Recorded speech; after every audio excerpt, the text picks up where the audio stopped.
crazy. This is just absolutely insane. And I really kind of don't even know what to say.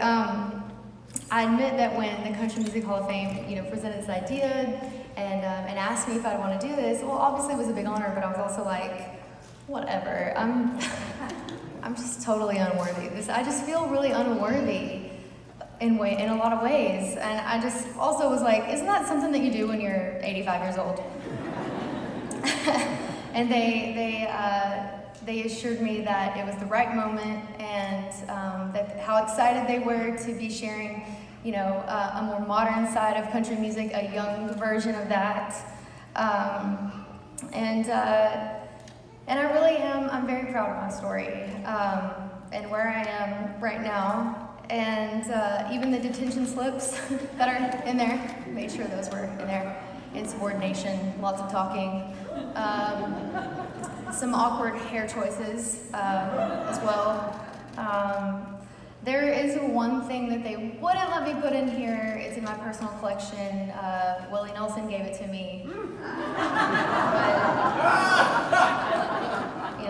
I tried to tell him it ain't gonna get more country than that.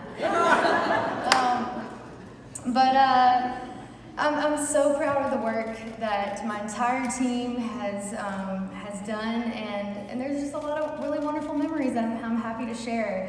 And something that I try really hard to work at is being present, in the moment. And there's so many beautiful things happening all the time. Like, I don't think that a human really knows how to do that and how to be good at that.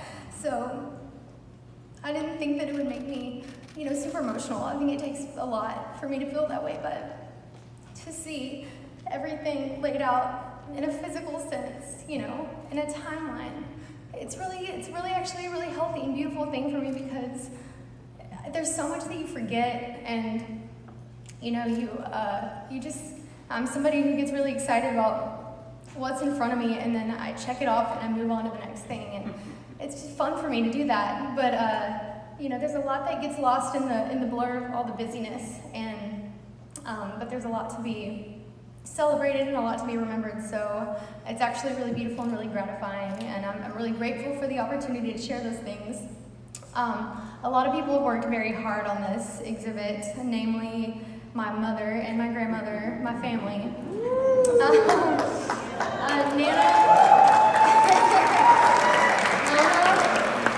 That lady right there was my first booking agent.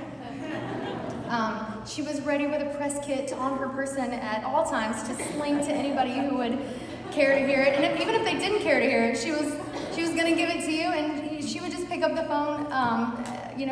Gigantic balls of steel. Sorry. And she'd say, "Now, I have an entertainer for your event. It's my granddaughter." And 9 times out of 10, it worked. So it took a lot of fearlessness on her part. But my entire family was involved. My grandfather's sitting right there. I just want to brag on him for a second, because he has a huge record collection of vinyl back at the house. And he's been collecting that for years and years and years. I'm talking like, Pop, how many do you think you got in there? Couple thousand, he said. I bet there's more than that, though. But I guess I was in middle school, and he thought it would be cool if he set me up a turntable. And, I would come home after school, and I would be bored, and I would dig through all the vinyl and play it on the turntable he set up for me.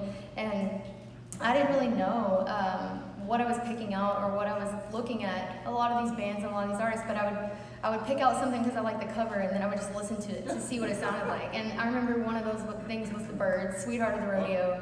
And I loved the cowgirl on the front. And, I grew up singing a lot of country and Western music, but it's also moments like that I fell in love with music way before my time. And I just, none of this would be possible without them also carting me around in all the minivans to all the crazy situations that we found ourselves in and would continue to go back to.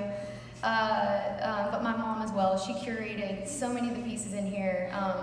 And I kind of made jokes for a lot of years and called her a hoarder, but but I've seen now that it's really paid off. She's going to get to come see the exhibit as well in a few days, and so but it's not only that. It's it's my sister. She's taken all the photos of me throughout the years, designed all my albums, and I'm proud to work with her still. But my management team, Sandbox, Sam Bornstein, did a lot of work on this. Erica Cloud, my stylist, we have a lot of looks. Our looks that we've spent so much time curating, those are in there. Of course, my road family, my band, my God, we have so many memories that are just amazing and just really cool to see. Sorry, it's that time of the month. This isn't helping. My God. Yeah.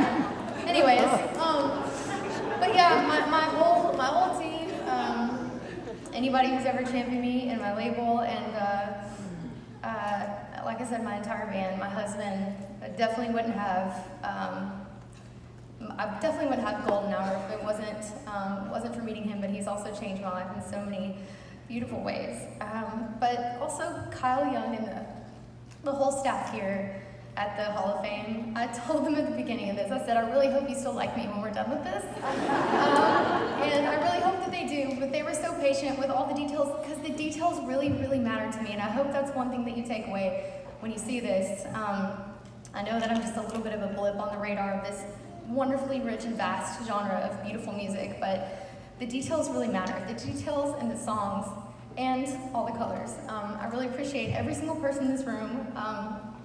The Nashville community itself. I've learned so much from all of my friends, all my songwriter friends. Just, I'm really thankful. So thanks.